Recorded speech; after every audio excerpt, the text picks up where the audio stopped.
அதில் வந்து வழக்கமான ஒரு லேயரில் பண்ணுவோம். செட்டுனா ஒரு லேயர் பண்ணி அப்படியே பண்ணிவிடுவோம், புகை மாதிரி பண்ணிவிடுவோம். ஆனால் இதில் வந்து உடைக்க வேறு லேயர் வந்துகிட்டே இருக்கணும். அப்போ ஒரு பாறையாகவே அந்த சைஸ் பண்ணி எல்லாத்தையும் எடுத்து ஃபிக்ஸ் பண்ணி ஒரு 3 லேயர் செட்டாக போட வேண்டியதாக இருந்தது இந்த படத்துக்கு.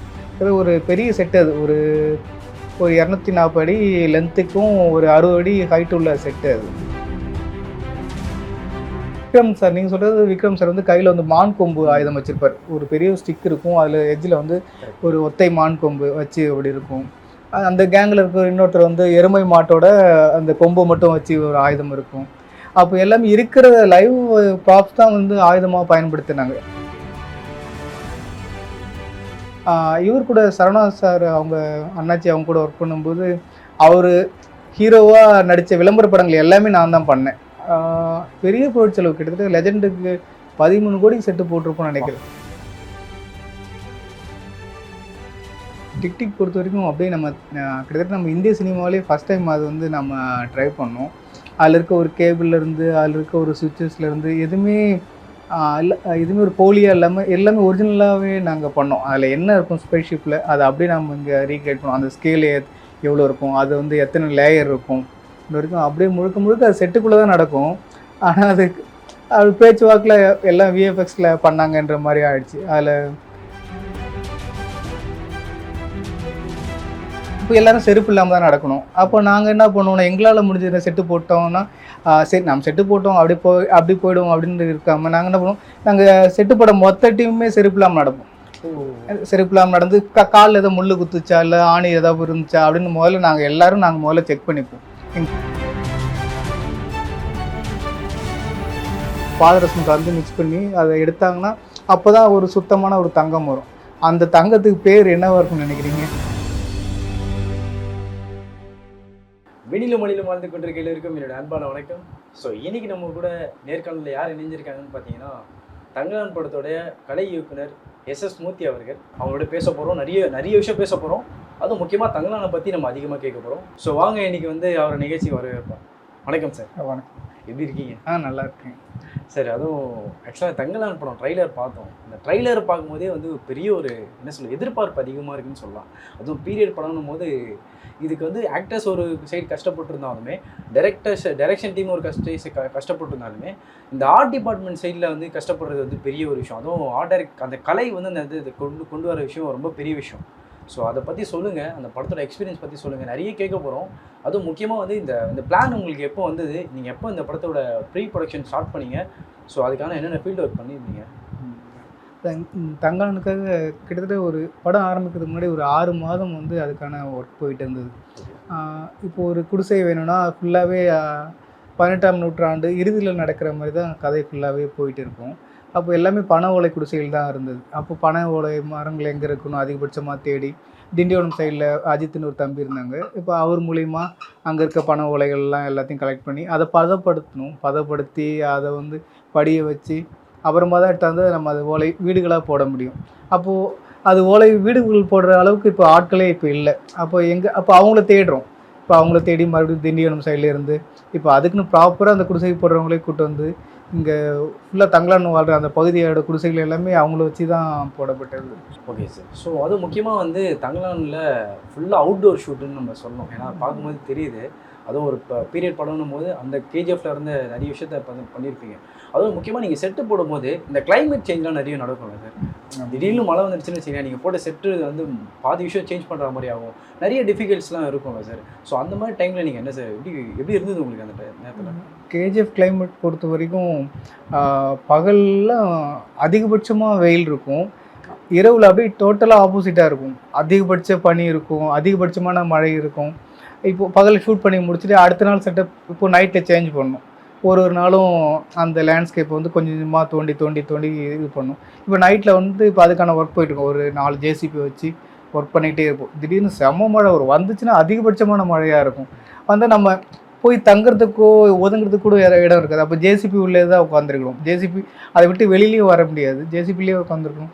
பெரிய பெரிய பள்ளங்களாக தோண்டிக்கிட்டே இருப்போம். ஒரு நாள்லாம் ஒரு 4 ஜேசிபி வச்சு தோண்டிருக்கும், ஒரு ஜேசிபி போயிட்டு ஒரு பள்ளத்துலேயே விழுந்துச்சு. அது ஆனால் காலையில் டைரக்டர் வர்றதுக்கு முன்னாடி அது ஒரு மீதி இருக்குது ஒரு 3 ஜேசிபி வச்சு அதை வெளியில் கொண்டாந்து ஆனால் அந்த எந்த சூடுமே தெரியாமல் அதுக்கான ஒர்க்கு போயிட்டே இருக்கும். கிளைமேட் சேஞ்ச் ஆகுறது பெரிய பிரச்சனையாகவே இருக்கும் கூட ஒர்க் பண்ணுறவங்களுக்கு. ஆரிபவன் பொறுத்த வரைக்கும் பகல்லையும் ஒர்க் பண்ணணும், நைட்லேயும் ஒர்க் பண்ணணும். அது மாறி மாறி ஒர்க் பண்ணும்போது எல்லாருக்குமே ஸ்கின்லேருந்து எல்லாமே பயங்கரமாக டேர் ஆச்சு, பயங்கரமாக ஆச்சு. உடல் உபாதைகளில் பெரிய பெரிய பிரச்சனைகள் வந்துகிட்டே இருந்துச்சு. டீம் மாறிட்டே இருந்தாங்க. ஒரு அசிஸ்டன்ட்ஸ் வருவாங்க, அவங்களுக்கு உடம்பு சரியில்லாமல் போகும், கொஞ்ச நாள் போவாங்க. இன்னொரு 2, 3 அசிஸ்டன்ட்ஸ் உடம்பு சரியில்லாமல். இதேமாதிரி ஒரு பெரிய ஒரு உழைப்பு ஆரிபவன் என்னோட உதவியாளர்களோட பங்களிப்பு பெருசாக இருந்துச்சு. கண்டிப்பாக சார், கண்டிப்பாக சார். சார் அதுவும் இன்னொரு விஷயம்னு சொல்லணும்னா, இந்த இடம் வந்து கரடு முரடாக இருக்குது சார். அந்த இடத்த பார்க்கும்போது தெரியுது, ட்ரைலரில் பார்க்கும்போது தெரியுது. அதுவும் ஒரு இடத்துல தோன்றாங்க, ஒரு இடம் பள்ளமாக இருக்குது, இன்னொரு இடம் மேடாக இருக்குது. ஸோ அது என்ன பண்ணுறாங்கன்னே தெரியல. பட் ஆனால் அந்த இடமே ஒரு மாதிரி ரொம்ப டிஃபிகல்ட்டிங்காக இருக்குது. ஸோ அது என்ன விஷயம் பண்ணுறாங்க அந்த இடத்துல? சம்டைம்ஸ் வந்து இப்போ ஆர்டிஸ்டே வந்து நடிக்க போகிறாங்கன்ற போது ஓடும் போது வரும்போதுலாம் கீழே விழுந்து இந்த மாதிரி எதாவது அடிவிடப்பட வாய்ப்பு இல்லையா சார்? ஸோ அந்த இடம் எப்படி சார், ஏன் சார் பள்ளம் மேடாக இருக்குது அந்த இடம்? இல்லை, அதான் ஒரு சமதளமாக ஒரு இடம் இருக்கும். அந்த இடத்த வந்து நம்ம கதை பார்த்துருப்பீங்க. அதை தங்கம் தேடி போகிறாங்க, அந்த இடத்த மறுபடி தோண்ட ஆரம்பிப்பாங்க. தோண்ட ஆரம்பித்து அதுதான் பள்ளங்கள் வரும். அதில் இருக்க மண் எடுத்து அது உடைக்கணும். அது உடைச்சி மறுபடி பியூரிஃபை பண்ணுவாங்க. அப்படியா தங்கத்துக்கான ப்ராசஸ் பண்ணுறதுனால தான் அந்த இடங்கள் எல்லாமே பள்ளமேடாகவே அது உருவாகிட்டே இருக்கும் சார். அதே மாதிரி முக்கியமாக வந்து இந்த பீரியட் படம்ன்றதுனால ஒரு காலகட்டத்துக்கே இங்கே ட்ராவல் பண்ணுற மாதிரி இருக்கும். இப்போது அந்த அந்த காலகட்டத்துக்கு போயிட்டு அங்கே என்ன மாதிரி இருந்திருப்பாங்க மனிதர்கள், முக்கியமாக இதுக்கு ட்ராவல் பண்ணியிருப்பீங்கல்ல சார். ஸோ அதோட எக்ஸ்பீரியன்ஸ் எப்படி சார் இருந்தது? தங்கலான் வந்து வேறு வேறு காலகட்டங்களில் நடந்துக்கிட்டே இருக்கும்.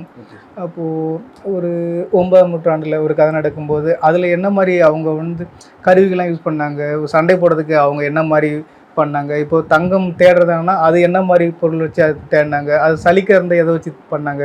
இப்போ அந்த தங்கம் கிடைச்ச கல்லை வந்து அது எப்படி சுத்தம் படுத்தினாங்க, அதுலேருந்து எப்படி வந்து தங்கத்தை பிரித்து எடுத்தாங்க. இப்போ அந்த டீட்டெயில் எல்லாமே பண்ண வேண்டியதாக இருந்தது. அது எல்லாமே எதுவுமே ஒரு பொய் சொல்லிடாமல் அது ரொம்ப உண்மையாக அந்த டைமில் என்ன பண்ணாங்களோ அது அப்படியே பண்ண வேண்டியதாக இருந்தது. அப்படியே கதை 18ஆம் நூற்றாண்டுக்கு வரும்போது இப்போ இந்த நூற்றாண்டில் வந்து என்ன மாதிரி வந்து பொருட்கள்லாம் கையில் வச்சுருந்தாங்க, அந்த கல்லை உடைக்கிறது என்ன மாதிரி ஆயுதங்கள்லாம் பயன்படுத்தினாங்க, மறுபடி தங்கத்தை எப்படி கண்டுபிடிக்கிறதுக்கு என்ன மாதிரி கருவிகள்லாம் யூஸ் பண்ணாங்க, அதை மறுபடி எப்படி சுத்தப்படுத்துனாங்க. ஒரு காலகட்டத்துக்குமே அதனோட ப்ராசஸ் என்ன இருக்குமோ அதை அப்படியே உண்மையாகவே பண்ணியிருக்கோம். அந்த கெமிக்கல்லேருந்து என்ன யூஸ் பண்ணுவாங்க, பாதரசம் வச்சுருக்கோம். இது மாதிரி உண்மைக்கு ரொம்ப நெருக்கமாக இந்த படத்தை பண்ணியிருக்கோம். Okay sir. சார் அதே மாதிரி வந்து எல்லா டைரக்டரோட நீங்கள் ஒர்க் பண்ணியிருக்கீங்க, நிறைய படம் பண்ணியிருக்கீங்க. அதில் வந்து எல்லாருக்கும் ஒரு சஜஷன் இருக்கலாம், இந்த கலர்ஸ் இப்படி இருக்கலாமே, இந்த செட்டு வந்து இப்படி மாற்றலாமேன்னு சொல்லி ஒரு டேரக்டர்ஸ்க்கும் உங்ககிட்ட ஆர்ட் டைரக்டர்கிட்ட உங்ககிட்ட ஒரு சஜஷன் சொல்லுவாங்க. அப்படி இருந்திருக்கும். பட் பாரஞ்சித் அவர்களோட எப்படி இருந்தது, அதுவும் தங்கலான் ஒர்க் பண்ணியிருக்கும் போது அவங்களுக்கும் உங்களுக்கு எப்படி ஒத்து போச்சா, என்ன மாதிரி ஒர்க் உங்ககிட்ட கொடுத்தாங்க, நீங்கள் என்ன மாதிரி அவங்களுக்கு கொடுத்தீங்க? இல்லை, அதான் ஒரு ரஞ்சித் கூட ஒர்க் பண்ணும்போது எங்களுக்கு ரொம்ப ஈஸியாக தான் இருந்தது. ஏன்னா நானும் ஓவியக் கல்லூரி, அவரும் அந்த ஓவியக் கல்லூரி மாணவன் போது புரிதல் இன்னும் அதிகமாக இருந்தது. ஒரு செட்டு வேணும் அப்படின்னா படம் முழுக்க செட்டுக்குள்ளே தான் நடக்கும். ஒரு ட்ராயிங் பண்ணிவிடுவோம் முதல்ல, இங்கேருந்து வரான், இதுதான் தங்கலான் வீடு, இதுதான் அந்த வீடு, இதுதான் கோயில், இதுதான் அரச மரம் அப்படின்ட்டு ஒரு ஃபுல் ட்ராயிங் பண்ணிவிடுவோம். ஒரு பேப்பரில் ஃபுல்லாக ட்ராயிங் பண்ணிவிட்டு எக்ஸ்பிளைன் பண்ணிவிடுவேன். இங்கேருந்து இருக்குது, இது இருக்குது, இங்கேருந்து வராங்க பிரதர், இப்படி போகிறாங்க, இங்கே இருக்குது அப்படின்னு ஃபுல்லாகவே எக்ஸ்பிளைன் பண்ண பிறகு அது எல்லாமே மினியேச்சராக கன்வெர்ட் பண்ணுவோம். அது எல்லாத்துக்குமே ஸ்கேலிங் மினியேச்சராக இருக்கும்ல. இந்த வீடு வந்து 12 அடி டாயானா 12 அடி டாயா தான் அப்படின்னு வச்சு ஒரு வீடுமே பண்ணிவிடுவோம். இங்கே ஒரு மாட்டு வண்டி நிற்கும், இங்கே வந்து அரச மரம் இருக்கும், இங்கே வந்து பசுபதி சாரோட அந்த கோயில் இருக்கும் அப்படின்ட்டு ஃபுல்லாக மினியேச்சர் பண்ணிவிட்டு ஒரு டிஸ்பிளே பண்ணிவிடுவோம். அதை வந்து அவர் கூட வந்து காமிச்சிட்டோம்னா இங்கே டேபிள்லே இங்கே எல்லாத்தையும் சரி பண்ணிவிடுவோம். ஏன்னா ஸ்பாட்டில் போயிட்டு எந்த விதமான புதுசாக கரெக்ஷன் பண்ணால் இன்னும் அதிகபட்சமாக வேலை வளர்ந்துகிட்டே இருக்கும். அதனால் முடிஞ்ச வரைக்கும் என்னோடய படங்கள் எல்லாமே இங்கே டேபிள்லே எல்லாத்தையும் சரி பண்ணிவிடுவோம். அதனால் அதிகபட்சமான ஒரு புரிதலோடு தான் இந்த படம் பண்ணோம். வச்சு எந்த விதமான ஒரு சின்ன சின்ன அங்கே போய் கரெக்ஷன் பண்ணுற மாதிரி எந்த வேலைகளும் நடக்கல இந்த படத்தில். ஓகே. ஸோ அதே மாதிரி அந்த இடம் வந்து கோல்டை தேடி போகிறாங்க. ஸோ கோல்டு தான் அந்த அப்போது நீங்கள் அந்த இடத்த ஃபுல்லாக வந்து அந்த கோல்டாக வந்து நீங்கள் பெயிண்ட் பண்ணுறதோ இல்லை அந்த செட் இது பண்ணுறதோ அதுக்கு அது ஒரு பேட்டர்னை கொண்டு வந்திருப்பீங்க. ஏன்னா கேமராவுக்கும் அது வந்து கோல்டு மாதிரியே இருக்கணுன்றதுக்கு ஒரு பேட்டர்னை கொண்டு வந்திருக்கீங்க. அதுவும் அந்த ட்ரைலர்லேயே சில விஷயம்லாம் பார்க்க முடியுது. அந்த கல்லை உடைக்கிறாங்க, வேர் இஸ் கோல்டுன்ற மாதிரி அப்படியே உடைக்கிற மாதிரிலாம் சில பாறைகள் கல்லெல்லாம் உடைக்கிற மாதிரி இருக்குது. ஸோ அது எல்லாமே செட்டு தானே சார்? அந்த கல் பாறைலாம் செட்டு தானா, இல்லை அது மேலே நீங்கள் பெயிண்ட் எதனா பண்ணி ஒர்க் பண்ணீங்க? இல்லை, சில பாறைகள்லாம் வந்து அந்த ஒரிஜினல் பாறைகள், அதில் வந்து நம்ம கலர்ஸ் பண்ணியிருக்கோம், ஃபுல்லாகவே கோல்டோட கலர் பண்ணியிருக்கோம். ஆனால் இப்போ நீங்கள் சொல்கிற அந்த ஷாட்டு வந்து அந்த ஆங்கிலேயர் உடைக்கிற அந்த ஷாட்டு வந்து ஒரு செட்டு, ஒரு கேவோட செட்டு அது. அதில் வந்து வழக்கமான ஒரு லேயரில் பண்ணுவோம். செட்டுனா ஒரு லேயர் பண்ணி அப்படியே பண்ணிவிடுவோம், புகை மாதிரி பண்ணிவிடுவோம். ஆனால் இதில் வந்து உடைக்க வேறு லேயர் வந்துகிட்டே இருக்கணும். அப்போ ஒரு பாறையாகவே அந்த சைஸ் பண்ணி எல்லாத்தையும் எடுத்து ஃபிக்ஸ் பண்ணி ஒரு 3 லேயர் செட்டாக போட வேண்டியதாக இருந்தது இந்த படத்துக்கு. அது ஒரு பெரிய செட்டு. அது ஒரு 240 அடி லென்த்துக்கும் ஒரு 60 அடி ஹைட் உள்ள செட்டு அது. ஓகே. அதே மாதிரி இப்போ எல்லா ஆர்டிஸ்ட்டுமே சார் ஒரு ப்ராப்ஸ் கையில் வச்சிருக்காங்க. விக்ரம் சார் பார்த்தீங்கன்னா ஒரு கொம்பு மாதிரி ஈட்டி மாதிரி எதுவும் கையில் வச்சுட்டு சுற்றிட்டு இருக்காங்க. ஸோ அதே மாதிரி ஒரு போருக்கு போகிறாங்க அப்படின்னா, இப்போ தங்கலான் அவங்க டீம்ல ஒரு போருக்கு போகிறாங்க அப்படின்னும் போது எல்லார் கையிலையுமே ஒரு ஆயுதம் இருக்கணும், இல்லை ஒரு பொருள்லாம் இருக்கணும். அதெல்லாம் எப்படி சார், அதெல்லாம் எப்படி ரெடி பண்ணீங்க? அதுவும் முக்கியமாக அந்த கொம்பு மாதிரிலாம் சில விஷயம்லாம் இருக்குது, அதெல்லாம் ஒரிஜினலாக நீங்கள் எடுத்து அது மாதிரி ஷேப் பண்ணீங்களா, இல்லை அது மாதிரிலாம் இருக்குங்களா? இல்லை, அது அப்போது இருக்க ஆயுதங்கள் எல்லாமே நம்ம முன்னோர்கள் பயன்படுத்திய எல்லா ஆயுதமும் கிடைக்கிற பொருட்களை வச்சு தான் அது அவங்க ஆயுதமாக கிடைக்கிற கல்லை வச்சு ஆயுதமாக பண்ணாங்க. மான் கொம்புகளை வச்சு ஆயுதமாக பண்ணியிருப்பாங்க, எருமை கொம்புகளை வச்சு ஆயுதமாக பயன்படுத்தியிருப்பாங்க. குச்சிகள் இருக்குல்ல, கரடுமுரடான குச்சிகள், அதை வச்சு தான் ஆயுதமாக பண்ணாங்க. சரி, அதை அப்படியே நம்ம பண்ணோன்னு தான் இவர் விக்ரம் சார், நீங்கள் சொல்கிறது விக்ரம் சார் வந்து கையில் வந்து மான் கொம்பு ஆயுதம் வச்சுருப்பார். ஒரு பெரிய ஸ்டிக் இருக்கும், அதில் எட்ஜில் வந்து ஒரு ஒத்தை மான் கொம்பு வச்சு அப்படி இருக்கும். அந்த கேங்கில் இருக்கிற இன்னொருத்தர் வந்து எருமை மாட்டோட அந்த கொம்பு மட்டும் வச்சு ஒரு ஆயுதம் இருக்கும். அப்போ எல்லாமே இருக்கிற லைவ் ப்ராப்ஸ் தான் வந்து ஆயுதமாக பயன்படுத்தினாங்க. ஏன்னா அப்போ இரும்போட வேல்யூ வந்து ரொம்ப அதிகமாக இருந்தது, இரும்போட கண்டுபிடிப்பு வந்து ரொம்ப கம்மியாக இருந்தது. அதனால் இரும்பு ஆயுதங்கள்லாம் கம்மியாகவே தான் இருந்தது. நம்ம ரொம்ப கம்மியாக தான் இரும்பு நம்ம பயன்படுத்தியிருப்போம். சுத்தியலோட ஒரு எட்ஜில், அதுக்கும் அந்த காலத்தில் இந்த சுத்தியலோட ஷேப் எப்படி இருந்தோ அதான் பண்ணியிருக்கோம். கடப்பாறைனா கடப்பாறையோட லென்த்தில் எவ்வளோ தூரம் இரும்பு யூஸ் பண்ணியிருந்தாங்க. இப்போது நம்ம இருக்க கடப்பாறை முழுக்க வந்து அயனில் இருக்குல்ல, அப்போது அந்த கடப்பாறையில் அப்படி இருக்காது. ஒரு சின்னதாக எட்ஜில் இருக்க ஒரு 1 ஃபீட் மட்டும்தான் இரும்பு இருக்கும், மீதி எல்லாமே வுட்டில் தான் இருக்கும். அப்போது அதை நம்ம மியூசியத்தில் பார்க்குறது அப்படியே நம்ம வந்து அதை ரீக்ரியேட் பண்ணணும். அப்படி தான் நம்ம எல்லாமே இந்த படத்தில் வந்து பயன்படுத்தியிருக்கோம். Okay sir. எதுவுமே போலியாக இருந்துடக்கூடாது, எல்லாமே அந்த காலத்தில் பயன்படுத்தப்பட்ட ஆயுதங்களாகவே தான் இதில் பயன்படுத்தி. Okay sir. அதே மாதிரி வந்து இப்போ நீங்கள் ஃபுல் செட்டு போட்டிருப்பீங்க சார், அதுவும் அவுட்டோர்னும் போது ஒரு சில இடத்துல வந்து க்ரீன் ஸ்க்ரீனோ இல்லை வந்து ப்ளூ ஸ்க்ரீன் யூஸ் பண்ண வாய்ப்புகள் இருக்குது, சிலர் யூஸ் பண்ணுவாங்க. அதுவும் எல்லா படத்துலையும் சிஜிஸில் சில இடத்துல யூஸ் பண்ணுவாங்க சார். அதுவும் நீங்கள் முக்கியமாக அவுட்டோரில் ஒரு போர் செய்கிறாங்க அப்படின்ற பட்சத்தில் அந்த பேக்ரவுண்டில் நீங்கள் சில செட்லாம் போட்டிருப்பீங்க சார், ரியலாக வந்து சில செட்லாம் போட்டிருப்பீங்க. சில இடத்துல அந்த ப்ளூ ஸ்க்ரீன்லாம் யூஸ் பண்ணுற தேவைகள் இருக்குல்ல சார், இந்த படத்தில் அந்த மாதிரி தேவைகள் தேவைப்பட்டுச்சா? அது மாதிரியா இந்த படங்களில் யூஸ் பண்ணல. சில இடங்களில் மட்டும்தான், ஒரு வயல்வெளி பண்ணும்போது, அது சில இடம் எரேசிங் பண்ணும்போது மட்டும் தான் தேவைப்படுது. மற்றபடி அதை அப்படியே ஷூட் பண்ணிவிட்டு விஎஃப்எக்ஸில் தான் ஒர்க் பண்ணியிருக்காங்க. ஆனால் ஒரு ஃப்ரேம்லேயும் இருக்க அந்த படத்தில் வந்து விஎஃப்எக்ஸான ஒர்க் இருக்குது. எல்லா ஃப்ரேம்லையும் இந்த மரங்கள் இருக்கணும், இந்த மரங்கள் இருக்கக்கூடாது, இந்த இடம் வந்து ஒரு மலையோட ஒரு பாதி பகுதி இருக்கணும் அப்படின்ற வரைக்கும் ஒரு ஃப்ரேம்லேயும் அவங்களோட உழைப்பு பெரிய உழைப்பு. Okay sir. அதே மாதிரி நீங்கள் ஆட் ஃபிலிம்ஸ் நிறைய பண்ணியிருக்கீங்கன்னு கேள்விப்பட்டிருக்கோம். அதுவும் முக்கியமாக வந்து லெஜண்ட் சரவணா அவங்க கூடலாம் நீங்கள் நிறைய ஆட் ஃபிலிம் பண்ணியிருக்கீங்க. அதே மாதிரி இப்போ நீங்கள் தி லெஜண்ட் படம் பண்ணீங்க. ஸோ அந்த படத்தில் லெஜண்ட் சரவணா அவங்களோட ஒர்க் பண்ண எக்ஸ்பீரியன்ஸ் எப்படி இருந்துச்சு உங்களுக்கு? நான் 2009 என்னோட வந்து ஆட் ஃபிலிமில் இருக்க அந்த இண்டஸ்ட்ரி வந்து அப்படியே பிகின் ஆச்சு. அதுலேருந்து அப்படியே கிட்டத்தட்ட இது வரைக்கும் ஒர்க் பண்ணிக்கிட்டே தான் இருக்கும். கிட்டத்தட்ட ஒரு 300 கமர்ஷியல் மேலே பண்ணியிருப்பேன். அதில் அதிகபட்சமாக ஜேடிஜிரி சார் கூட ஒர்க் பண்ணியிருக்கேன். அவங்களோட அந்த இயரில் இருக்க எல்லா ஆட்ஸும் நான் பண்ணியிருப்பேன். கிட்டத்தட்ட என்னோடய டேட் இல்லைனா மட்டும் வெளியில் பண்ணியிருப்போம். அது மாதிரி தான் இருந்தது. இவர் கூட சரவணா சார் அவங்க அண்ணாச்சி அவங்க கூட ஒர்க் பண்ணும்போது அவர் ஹீரோவாக நடித்த விளம்பர படங்கள் எல்லாமே நான் தான் பண்ணேன், ஒரு சிலது தவிர. மற்றபடி அவர் உடனே படத்துக்காக வரும்போது அந்த அணுகுமுறை இன்னும் ஈஸியாக இருந்தது. பெரிய பொருட்செலவு கிட்டத்தட்ட லெஜண்டுக்கு 13 கோடி செட்டு போட்டிருப்போம்னு நினைக்கிறேன். படம் முழுக்க அது செட்டு தான். அவரோட வீடாகட்டும், ரோபோசங்கர் வீடாகட்டும், வர லேப் ஆகட்டும், அவர் குளுமணாலி போய்ட்டு இன்டீரியர் ஃபைட் ஆகட்டும், அந்த ட்ரெயினில் நடக்கிற ஃபைட்டு, காலேஜில் நடக்கிற ஃபைட், எல்லாமே செட்டுக்குள்ளே தான் நடக்கும். பெரிய உழைப்பு அந்த படத்தில். ஆமாம், லெஜண்ட் வந்து பெரிய உழைப்பு. Okay sir. அதே மாதிரி வந்து இப்போது நீங்கள் ஒரு பேக்ரவுண்டுக்கு ஒர்க் பண்ணுறீங்க அப்படின்போது அது ஒரு பேட்டர்னில் இருக்கும் சார், ஒரு கலர் பேட்டர்னில் அது ஒன்று இருக்கும். அதே மாதிரி காஸ்டியூம் டிசைனர் வந்து அவங்க வந்து ஒரு ட்ரெஸ்ஸிங் சென்ஸு அவங்க ஒரு கலர் பேட்டர்னில் கொண்டு வருவாங்க. காஸ்டியூம் டிசைனருக்கும் ஆர்ட் டைரக்டருக்கும் சம்மந்தம் இருக்குது. அன்றைக்கி 2 பேரும் டிஸ்கஸ் பண்ணிப்பீங்களா, நான் இந்த பேட்டர்ன் யூஸ் பண்ண போகிறேன், நீங்கள் இந்த மாதிரி கலர்ஸ் யூஸ் பண்ணிங்கன்னு சொல்லி நீங்கள் முன்னாடியே பேசி வச்சுப்பீங்களா? இல்லை அப்படிதான் ரொம்ப ஒரு புரிதலோட தான் இருக்கும். நாங்கள் டிஸ்கஷன் பண்ணுவோம்ல, டிஸ்கஷன் பண்ணும்போது இந்த கலர் வந்து இந்த செட்டு வந்து இந்த கலரில் தான் இருக்க போகுது, குகைனா இந்த டார்க் கலர் தான் பண்ண போகிறோம், வீடுகள் எல்லாமே இந்த கலர் தான் இருக்க போகுது அப்படின்னு ஒரு எல்லாரும் பேசி தான் ஒரு கலர் பேலட்குள்ளே தான் ஒர்க் பண்ணுவோம். ஏன்னா இது வந்து தனியாக இருந்துச்சுன்னா அந்த படத்தில் வந்து ரொம்ப துருத்திட்டு இருக்கும். அது மாதிரி காஸ்டியூம் டிசைனருக்கும் ஆர்ட் டைரக்டருக்கும் ஒரு பெரிய ஒற்றுமை. இது காஸ்டியூம் டிசைனும் சேர்த்து தான் முன்னிருக்கு ஆர்ட் டைரக்டருங்க எல்லாமே ஒர்க் பண்ணிட்டு இருந்தாங்க.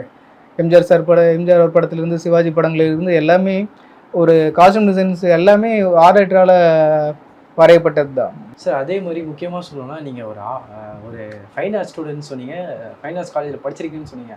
பாரஞ்சித் அவர்களும் வந்து அதே காலேஜ் தான் படிச்சிருக்காங்க. அவங்க உங்களுக்கு சீனியரா இல்லை நீங்கள் அவங்களுக்கு சீனியருங்களா? எப்படி நீங்கள் இணைந்தீங்க? ஏன்னா வந்து கிட்டத்தட்ட அப்படின்னு பார்த்தீங்கன்னா அவர் அட்டகத்தி பண்ணும்போதே நீங்களாம் ஃப்ரெண்ட்ஸுங்களா இல்லை எப்படி? இல்லை கல்லூரிலேருந்தே நல்லா தெரியும். நான் 3ஆம் ஆண்டு படித்துட்டு இருக்கும்போது அவர் 1ஆம் ஆண்டு அங்கே வந்து ஜாயின் பண்ணார். அப்போலேருந்து ஒரு நல்ல நட்பு உண்டு. அவரோட முதல் படம் வந்து சௌந்தர்யா ரஜினிகாந்த் மேடம் அவங்க கம்மனில் பண்ணுற மாதிரி இருந்தது. அது தவிர்க்க முடியாத காரணத்தால் அது எதுவும் நடக்கலை. அந்த படம் நாங்கள் பண்ணுற மாதிரி பேசிகிட்டு இருந்தோம். ஆனால் நான் அது பண்ண முடியல. பண்ணிதான் நான் அவரோட ஃபஸ்ட்டு படமே நான் ஒர்க் பண்ணியிருப்பேன். அதான் கொஞ்சம் காலம் தாழ்த்தி இப்போ வந்து தங்கலானில் ஒர்க் பண்ணுறோம். ரொம்ப ஹாப்பியாக தான் இருக்குது. Okay okay sir. சார் அதே மாதிரி முக்கியமாக இந்த டிக் படத்துக்கெலாம் நீங்கள் ஒர்க் பண்ணியிருக்கீங்க. அது எல்லாமே ஃபுல்லாக ஸ்பேஸ் சம்மந்தப்பட்ட விஷயம்.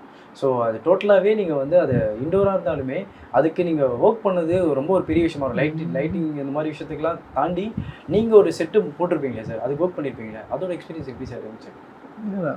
டிக் பொறுத்த வரைக்கும் அப்படியே நம்ம கிட்டத்தட்ட நம்ம இந்திய சினிமாவிலே ஃபஸ்ட் டைம் அது வந்து நம்ம ட்ரை பண்ணோம். அதில் இருக்க ஒரு கேபிள்லேருந்து அதில் இருக்க ஒரு சுவிட்சஸ்லேருந்து எதுவுமே இல்லை, எதுவுமே ஒரு போலியாக இல்லாமல் எல்லாமே ஒரிஜினலாகவே நாங்கள் பண்ணோம். அதில் என்ன இருக்கும் ஸ்பேஸ்ஷிப்பில் அதை அப்படியே நம்ம இங்கே ரீக்ரியேட் பண்ணோம். அந்த ஸ்கேல் எவ்வளோ இருக்கும், அது வந்து எத்தனை லேயர் இருக்கும், இது வரைக்கும் அப்படியே முழுக்க அது செட்டுக்குள்ளே தான் நடக்கும். ஆனால் அது பேச்சுவாக்கில் எல்லாம் விஎஃப்எக்ஸில் பண்ணாங்கன்ற மாதிரி ஆகிடுச்சு. அதில் அந்த இன்டீரியர் செட் ஆகட்டும், சைனீஸ் ஸ்பேஸ் ஸ்டேஷன் ஆகட்டும், அந்த மூன் லேண்டிங் ஆகட்டும், அந்த கேப்சூல் வந்து லேண்ட் ஆகுறது எல்லாமே செட்டுக்குள்ளே தான் நடக்கும் அந்த படம் முழுக்க. Okay okay. அது ஒரு பெரிய எக்ஸ்பீரியன்ஸு. அது அப்படின்னு இப்போ நினச்சி பார்த்தோம்னா ஒரு ரொம்ப சந்தோஷமாக இருக்கும். சார் அதே மாதிரி நீங்கள் ஜெயம் ரவி சார் கூட டிக் பண்ணீங்க. அதுக்கப்புறம் மிருதன்லேயும் ஒர்க் பண்ணியிருப்பீங்க. ஸோ மிருதனில் போய் ஜாம்பி இந்த மாதிரி விஷயம். ஸோ அது ஒரு மாதிரி என்ன சொல்கிறது, அதுக்கு நீங்கள் ஒர்க் பண்ணணும். ஜாம்பிலாம் வந்து ஒரு மாதிரி இதுவான விஷயம் இல்லை. அதுக்கு செட்டு ஒர்க் எப்படி இருந்துச்சு, அது பேக்ரவுண்ட்லாம் எப்படி சார் இருந்துச்சு? அதுக்கு ஃபஸ்ட்டு வந்து மிருதன் தான் பண்ணோம். சக்தி சவுந்தரராஜன் சார் கூட நான் பண்ண ஃபஸ்ட்டு படம் வந்து மிருதனுக்கு அப்புறம் தான் டிக். மிருதனில் அந்த கிளைமேக்ஸில் வர மால், அதுக்கு ஆப்போசிட் இருக்க அந்த ஹாஸ்பிட்டல், அந்த ஷாப்பிங் காம்ப்ளெக்ஸ் எல்லாமே வந்து செட்டு தான். அது இங்கே பென்னிமில்லில் போட்டோம் அந்த செட்டு. ஒரு பெரிய செட்டு அது. நம்ம அந்த செட்டை வந்து ஆக்சுவலாக இதில் போடுற மாதிரி இருந்தது, ஹைதராபாத்தில் போடுற மாதிரி இருந்தது. அது பட்ஜெட்டாக வந்து ஹைதராபாத்தில் போய் கேட்கும்போது 3 crore சொன்னாங்க. நம்ம இங்கே சென்னைக்காக வந்து நம்ம அந்த செட்டை போடுவோம் அப்படின்னு சென்னைக்கு கொண்டு வந்து கிட்டத்தட்ட 1 crore அந்த செட்டு போட்டோம். அப்போது பெரிய செட்டு. சார் அதே மாதிரி இப்போ தங்கலானில் வந்து நீங்கள் நிறைய ரிசர்ச் பண்ணியிருப்பீங்க சார். அந்த ரிசர்ச்லேயே வந்து முக்கியமாக சில விஷயம் கண்டுபிடிச்சிருக்கலாம். இந்த மாதிரிலாம் இருக்கா? இப்போ நம்ம நடுவில் பார்த்தீங்கன்னா வந்து நம்ம தமிழ்நாட்டிலே நிறைய சில விஷயம்லாம் ஆராய்ச்சி கண்டுபிடிச்சி இது பண்ணதெல்லாம் நம்ம பார்த்துருப்போம் ஹிஸ்ட்ரிலாம். ஸோ அந்த மாதிரி வந்து நீங்கள் தங்கலானுக்காக ஒர்க் பண்ணும்போது என்னென்ன விஷயத்த தெரிஞ்சுக்கிட்டீங்க சார்? ஸோ இந்த மாதிரி விஷயம்லாம் இருக்கா அப்படின்றத ஹிஸ்ட்ரி வைஸும் சரி, வரலாறு விஷயம் சரி, இல்லை சில திங்ஸ் எல்லாம் வச்சு ப்ராப்பர்ட்டிஸ் இது மாதிரி விஷயத்தையும் சரி, அதில் எதனா நீங்கள் கண்டுபிடிச்சி தெரிஞ்சது என்ன இருக்குங்களா? அதுதான் நம்ம ஜென்ரலாக நான் படிச்சுட்டே இருப்பேன் நிறையா. ஆனால் இந்த படம் சார்ந்து படிக்கும்போது நம்ம ஒரு மின்சாரம் முதல்ல எங்கே வந்துச்சு அப்படின்னு பார்த்தா கேஜிஎஃப் தான் வந்திருக்கு. ஒரு மின்சாரம் வந்ததாக இருந்தாலும், ஒரு டெலிஃபோன் கனெக்ஷன் வந்ததாக இருந்தாலும், எதுக்காக வருது தான் இந்த கேஜிஎஃப்காக வச்சு தான் எல்லாமே வருது. இவன் தங்கம் எடுக்கிறதுக்காக தான் முதல்ல ட்ரெயின் ட்ராக் அங்கே போடுறாங்க, இங்கே கேஜிஎஃப் தான் வருது. முதல் மின்சாரம் கொண்டாடுறாங்க, கேஜிஎஃப் தான் வருது. டெலிஃபோன் கனெக்ஷன், இப்போ இது எல்லாமே அவர்களோட தேவைக்காக கொண்டாடுறாங்க. அப்போது இது எல்லாமே நம்ம அது படிக்கும்போது தான் தெரிஞ்சுக்கிறோம். அது நிறைய விஷயம். இன்னும் ஒரு பயங்கர இன்ட்ரெஸ்டிங்கான ஒரு விஷயம் இருந்தது. நான் படிச்சுட்டு இருக்கும்போது வாரன் அந்த புக்கில் எழுதியிருப்பாங்க. இப்போது தங்கம் இருக்கும்ல, இப்போ தங்கம் ஒரு வெண்மணி கற்கள்லேருந்து எடுப்பாங்க. அது உடச்சி அதை வந்து ஒரு ஈரத்துணியில் வச்சு ஃபில்ட்ரு பண்ணி அதை எடுத்து அதை 2 சாணி வரட்டி நம்ம ஊரில் அந்த வரட்டிக்கு நடுவில் வச்சு ஹீட் பண்ணுவாங்க. ஒரு ஃபாரன் ஹீட்டில் ஹீட் பண்ணுவாங்க. ஹீட் பண்ணால் உருகி ஒரு தங்கமாக ஒரு வில்லையாக ஒன்று வரும். அந்த வில்லையில் வந்து நம்ம அலுமினியம் கலந்துருக்கும், ஈயம் கலந்துருக்கும், இரும்புலாம் கலந்துருக்கும்ல, அந்த இரும்பை வந்து பிரித்து எடுப்பாங்க. அது மாதிரி தட்டி ஹீட் பாதரசம் கலந்து மிக்ஸ் பண்ணி அதை எடுத்தாங்கன்னா அப்போ தான் ஒரு சுத்தமான ஒரு தங்கம் வரும். அந்த தங்கத்துக்கு பேர் என்னவாக இருக்கும்னு நினைக்கிறீங்க? இல்லை சார். அது எனக்கு ஆச்சரியமாக இருந்துச்சு படிக்கும்போது. தங்கத்துக்கு பேர் ஆபா ரஞ்சித். ஐயோ, என்னடா இது அது நம்புற மாதிரியே இல்லை. அந்த தங்கத்துக்கு சுத்தமான தங்கத்துக்கு பேர் ஆப்பா ரஞ்சித்ன்னு இருக்கு. அட பாவிங்களா. அதான் அப்படியா இந்த சில விஷயங்கள்லாம் படிக்கும்போது ரொம்ப சந்தோஷமா இருக்கும். அது மாதிரி படிக்கும்போது தான் தகவல் தெரிஞ்சுக்கிறோம். Okay sir, okay sir. Sir அதே மாதிரி நீங்கள் செட்டில் நிறைய பார்த்துருப்பீங்க சார். ஸோ விக்ரம் சார்னாலே ஹார்ட் ஒர்க்கர் தான். அவர் வந்து டெடிகேஷன் லெவலுக்கு நம்ம ஈடியனையே இல்லை சொல்ல போனால். நிறைய படத்துக்கு அவர் ஒர்க் பண்ணியிருக்காரு, ஐலேருந்து சொல்லலாம். அதுவும் முக்கியமாக ஒரே ஒரு இதுலேயும் சொல்லியிருப்பாரு, ப்ரெஸ் மீட்லேயும் சொல்லியிருப்பாரு, தங்கலானுக்காக நான் ரொம்ப வருத்திட்டு ஒர்க் பண்ணியிருக்கேன், என்னோட பெஸ்ட்டு படம்னா கெரியர்லேயே தங்கலான் சொல்லலாம் அப்படின்னு சொல்லியிருப்பாங்க. ஸோ நீங்கள் பார்த்துருப்பீங்க சார் அவங்க தங்கலானில் விக்ரம் சாரோட ஆக்டிங் எப்படி இருந்துச்சு, அவரோட டெடிகேஷன் லெவல் எப்படி இருந்துச்சுன்னு நீங்கள் பார்த்துருப்பீங்க. அதை பற்றி சொல்ல முடியுமா? ஐயோ, அவர் பயங்கரமான ஒரு அசுரன். ஓப்பா நடிப்பில் ஒரு ஃப்ரேம்லேயும் அவர் வேற ஒன்றா வந்து நிற்பார். இப்படி ஒரு நடிகரால் இவ்வளோ பெரிய எஃபோர்ட் ஒரு படத்துக்கு போடணுமா அப்படின்லாம் யோசிப்போம்ல. அப்படியே வந்து இருப்பார். அவ்வளோ பெரிய உழைப்பு இருக்கும் அவருக்கு. விழுந்து கால்லாம் அடிபட்டு அப்படி வீங்கி அப்படி இருக்கும். ஆனால் அடுத்து உடனே ரஞ்சித் ஓகேவா இல்லை இன்னும் 1 மோர் போகணுமா அப்படின்னு ஒரு நமக்குலாம் படன்னு இருக்கும். நம்ம ஏதாவது ஏன்னா நம்ம செட்டிலேருந்து ஏதாவது விழுந்து அடிபட்டுருக்கூடாது, எதுவும் ஆகிடக்கூடாது, நம்ம பதட்டமாக இருப்போம்ல. ஆனால் அவர் எதுவுமே கேர் பண்ணிக்க மாட்டார். அந்த ஷாட் நல்லா வந்துச்சு, ரஞ்சித் நீங்கள் ஹாப்பியா ஓகேவா அப்படின்னு கேட்பார். என்ன மனுஷன் அப்படின்ற மாதிரி இருக்கும். நான் 2011 அவர் கூட கரிகாலன் பண்ணேன். அந்த எக்ஸ்பீரியன்ஸ் அதில் விட்ட ஒரு இடம் இருக்குல்ல, அதில் நான் தங்கலானில் அவர் கூட ஒர்க் பண்ணது அந்த இடம் பயங்கர ஹாப்பியாக இருந்துச்சு. ஸோ நீங்கள் ஸ்பாட்டில் நிறைய பார்த்துருப்பீங்க சார். சில ஆர்டிஸ்ட்க்கு வந்து தவிர்க்க முடியாமல் சில பிரச்சனைகள் நடக்கலாம், சில அடிகள் கூட படலாம். அந்த மாதிரி எதனா எக்ஸ்பீரியன்ஸ் இருக்குங்களா தங்கலானில்? அதான் அப்படியா, ஏன்னா நிறைய இருக்குது. அவங்க நடிகர்கள்லாம் ரொம்ப கஷ்டப்பட்டாங்க. எல்லாருக்குமே ட்ரெஸ்ஸு ரொம்ப மினிமலான கிளாத் தான், எல்லாருக்குமே ஸ்கின் டேர் ஆச்சு. எல்லாருமே ரொம்ப கஷ்டப்பட்டு தான் இந்த படம் பண்ணியிருக்காங்க. நம்ம வழக்கமாக சொல்லுவாங்களா பயங்கர கஷ்டப்பட்டு இந்த படம் பண்ணோம் அப்படின்னு பேச்சுக்காக சொல்லுவாங்க. உண்மையாக இந்த படம் முழுக்க ரொம்ப கஷ்டப்பட்டாங்க நடிகர்களாக இருக்கட்டும் எல்லாருமே. இப்போ எல்லோரும் செருப்பு இல்லாமல் தான் நடக்கணும். அப்போ நாங்கள் என்ன பண்ணுவோம்னா எங்களால் முடிஞ்ச செட்டு போட்டோம்னா சரி நம்ம செட்டு போட்டோம் அப்படி போயிடுவோம் அப்படின்னு இருக்காமல் நாங்கள் என்ன பண்ணுவோம், நாங்கள் செட்டு படம் மொத்த டீமுமே செருப்பு இல்லாமல் நடப்போம். செருப்பு இல்லாமல் நடந்து காலில் ஏதோ முள் குத்துச்சா இல்லை ஆணி ஏதாவது இருந்துச்சா அப்படின்னு நாங்கள் முதல்ல செக் பண்ணிப்போம். எங்கள் டீம் எல்லோரும் ஒர்க் பண்ண கார்பெண்டர்லேருந்து செட்டர்ஸ்லேருந்து பெயிண்டர்ஸ்லேருந்து எல்லாமே ஒரு இன்ஸ்ட்ரக்ஷனை சொல்லிவிடுவேன். ஆனால் அங்கே செட்டு முடிச்சு அங்கே செருப்பு இல்லாமல் நடந்து போங்க எண்டு வரைக்கும். அப்படியே வரீங்களா, லஞ்ச் முடிச்சு வரீங்களா, அப்படியே வாங்க. அப்போ தான் நமக்கு தெரியும். ஏன்னா அவங்கள நம்ம கேர் பண்ணிக்கணும், அவங்க நமக்கு ரொம்ப முக்கியம். நாம் அவங்கள ரொம்ப பத்திரமா பார்த்துன்றது ரொம்ப தெளிவாக இருந்தோம் இந்த படத்தில். சார் அதே மாதிரி இப்போ கேஜிஎஃப்னும் போது அந்த இடத்துக்குள்ளே நிறைய இடம் இல்லை சார். நீங்கள் கேஜிஎஃப் ஃப்ரெண்ட்லியே எடுத்துட்டீங்களா இல்லை வந்து உள்ளே எதனா ட்ராவல் பண்ணி எதனா இடத்துக்காக நீங்கள் உள்ளே போக வேண்டிய விஷயங்கள்லாம் இருந்ததா? அதுவும் முக்கியமாக சொல்லணும்னா வந்து இந்த ஒரு இடத்துலலாம் வந்து செடி கிடிகள் எதுவுமே இல்லை, ஒரு செடி மரம் எதுவுமே இல்லாமல் ரொம்ப வெட்ட வெளியான்ற மாதிரி என்ன சொல்லுவாங்கன்னா அந்த வெட்டாந்தர மாதிரி இடமா இருந்துச்சு. ஸோ அதுக்கெல்லாம் எப்படி சார், அதெல்லாம் உள்ளே போய் இடமா இல்லை நீங்களா அதை ரெடி பண்ண விதமா? அப்படி இல்லை, உள்ளே போய் தான் இவர் டைரக்ட் என்னன்னா இந்த லொக்கேஷன் ரெகுலராக ஒரு லொக்கேஷன், இந்த லொக்கேஷனில் சார் முன்னாடி படம் ஷூட் பண்ணாங்கன்னா நாங்கள் பண்ணவே மாட்டார். புதுசாக ஒரு இடம் தேடி தேடி தேடி தேடி தான் போனோம். எந்த லொக்கேஷனும் ஈஸியாக போகிற மாதிரியே இருக்காது. எல்லாமே தள்ளி ஒரு லைவ் சவுண்ட், படம் லைவ் சவுண்டுன்றதுனால நம்ம ஒரு ரோட்டில் போகிற ஒரு பஸ்ஸோட சவுண்ட் கேட்டுக்கூடாது, ஊரில் போகிற ஒரு ரேடியோ சவுண்ட் கேட்டுக்கூடாது. அப்போது ரொம்ப தூரமாக இருக்கணும், நம்ம மக்கள் வாழ்கிற பகுதிக்கும் நம்ம ஷூட் பண்ணுற பகுதிக்குமே ரொம்ப தூரமான இடமா தான் இருக்கணுன்றது தான் ரொம்ப பார்த்து கவனமாக பண்ணோம் அது. Okay okay okay sir. So கண்டிப்பாக வந்து இந்த ஆகஸ்ட் 15th இந்த படம் ரிலீஸ் ஆகுது, ரொம்ப எதிர்பார்க்குறோம். அதுவும் ஒரு என்ன சொல்கிறது, ஒரு ஹிஸ்ட்ரி பிரேக்காக அந்த படம் இருக்கும்னு சொல்லி நம்ம ரொம்ப எதிர்பார்க்குறோம். ஸோ நன்றி சார், உங்கள் நேரத்துக்கு நன்றி. இன்னும் நிறைய படம் நீங்கள் பண்ணணும். முக்கியமாக வந்து இந்த படத்தில் நீங்கள் பணியாற்றுறது நாங்கள் படமாக பார்க்க போகிறோம். அதை பார்த்துட்டு எங்களுடைய வாழ்த்துக்கள் உங்களை முன்னாடியே தெரிவிச்சுக்கிறோம். அண்ட் படத்துக்கு அப்புறமும் நான் உங்களை சந்திக்கிறோம், அதோட எக்ஸ்பீரியன்ஸும் நான் இன்னும் பேசுவோம். உங்களுடைய நேரத்துக்கு நன்றி சார். நன்றி, தேங்க்யூ.